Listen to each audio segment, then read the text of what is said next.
Čaute, moje meno je Lukáš a dneska si predstavíme skvelý recept na to, ako si pripraviť skvelé domáce rožky. A ako bonus, ako robím pizza rožky ja. Takže sa pohodlne usaďte a začíname.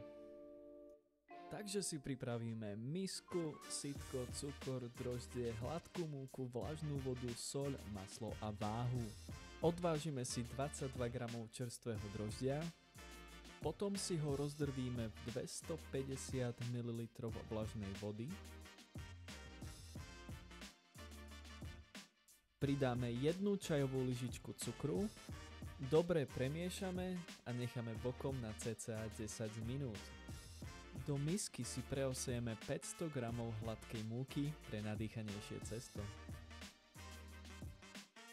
Keď už máme preosiatú múku, tak si zoberieme kvások, pri ktorom dbáme na to, aby sa nám vytvorila takáto pena. Do preosiatej múky si pridáme 2 čajové lyžičky soli. Zoberieme si kvások, ktorý opatrne vlejeme do múky. A keď už máme všetky ingrediencie spolu, tak si ručne vymiesime cesto.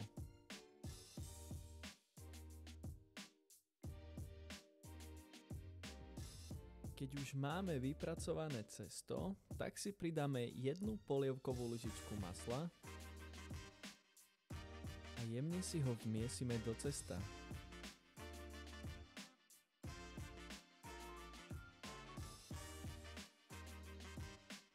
Vypracované cesto si pomúčime, kuchynskou utierkou prikryjeme. Predtým, než som dal cesto kysnúť, som rozohrial rúru na 50 stupňov.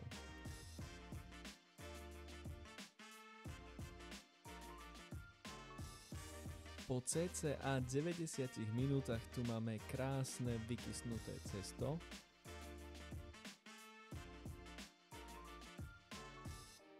Zoberieme si cesto a opatrne si ho dáme na pracovnú dosku.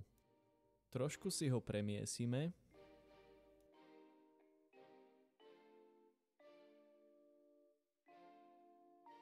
Cesto si rozdelíme na 10 malých častí, pričom každá časť by mala mať cca 95 g pre štandardný rožok, ale kľudne to môže byť aj o 10 g menej.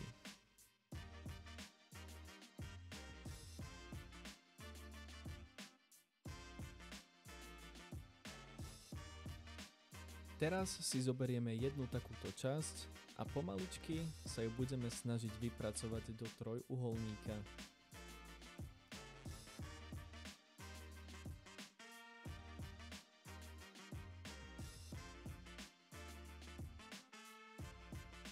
Cesto začneme rolovať z tej hrubšej strany smerom nahor a vypracujeme si tým takýto rožok. Cesto si trocha prevaľkáme, opatrne vložíme na plech a dáme opäť kysnúť do rúry na 60 minút. Po hodine tu máme nádherne vykysnuté rožky.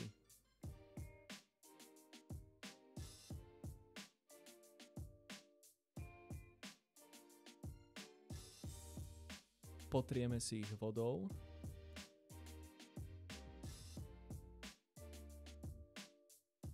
A dáme ich piecť do rúry na 10 až 15 minút pri 230 stupňoch Celzia. A ako úžasný výsledok nášho dnešného snaženia sú tieto perfektné rožky. Nezabudnite mi napísať dole do komentára, aký recept by ste chceli vidieť na budúce.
si toto video a odber